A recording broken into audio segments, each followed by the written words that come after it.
भगवान श्री कृष्ण कहते हैं कि मनुष्य को अपना कर्म करते रहना चाहिए। कर्म करने वाले का ही भगवान साथ देते हैं। एक गांव में दो पड़ोसी थे जो बचपन के अच्छे मित्र भी थे, जिनका नाम रमन और हरिलाल था। दोनों स्वभाव से काफ़ी भिन्न थे। रमन बहुत धार्मिक था और भगवान को बहुत मानता था। वहीं हरिलाल कर्म में विश्वास रखने वाला बहुत मेहनती व्यक्ति था।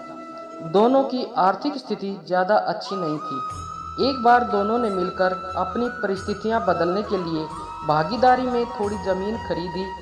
उनका विचार था कि इस ज़मीन में वे अच्छी फसल उगाकर उसको बेचेंगे और अच्छा धन कमाएंगे। अब समय था फसल पाने के लिए खेत में मेहनत करने का।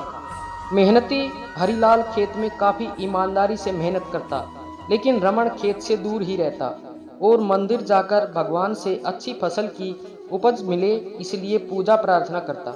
समय बीतता गया और कुछ समय बाद खेत की फसल पककर अच्छे से तैयार हो गई। इस फसल को दोनों ने व्यापारी को बेच दिया, जिसके बदले उन्हें व्यापारी से काफ़ी पैसे मिले। अब बारी थी पैसों के बंटवारे की, तो घर आकर हरिलाल ने रमन से विनती की कि इस धन का ज़्यादा हिस्सा उसे दिया जाए, क्योंकि उसी ने खेत में ज़्यादा मेहनत की है।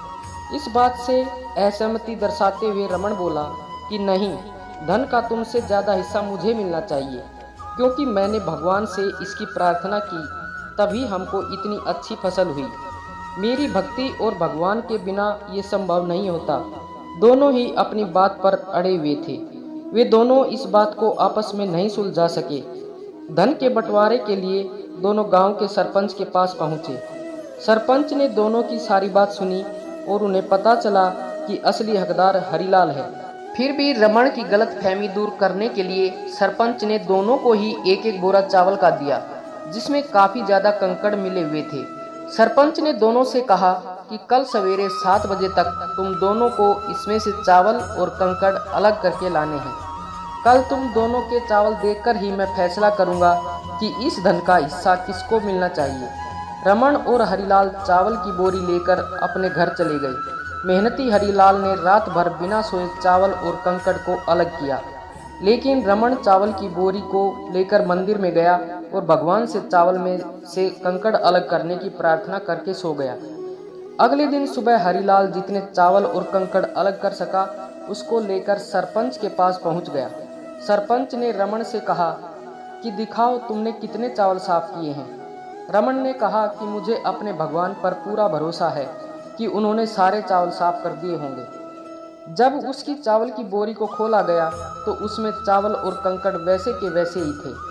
सरपंच ने रमन को समझाया कि भगवान भी तभी सहायता करते हैं जब तुम मेहनत करते हो। सरपंच ने धन का ज़्यादा हिस्सा हरिलाल को दिया। इस घटना के बाद रमन को अपनी गलती का एहसास हुआ, तो वो भी हरिलाल की तरह खेत में मेहनत करने लगा और अब की बार उनकी फसल पहले से भी अच्छी हुई। इस कहानी से सीख मिलती है कि हमें कभी भी सब कुछ भगवान के भरोसे नहीं छोड़ना चाहिए। भगवान हमेशा उसका साथ देते हैं जो कर्म करना नहीं छोड़ता। इसलिए हमें किसी भी क्षेत्र में सफलता पाने के लिए ज़रूरी मेहनत करनी ही चाहिए।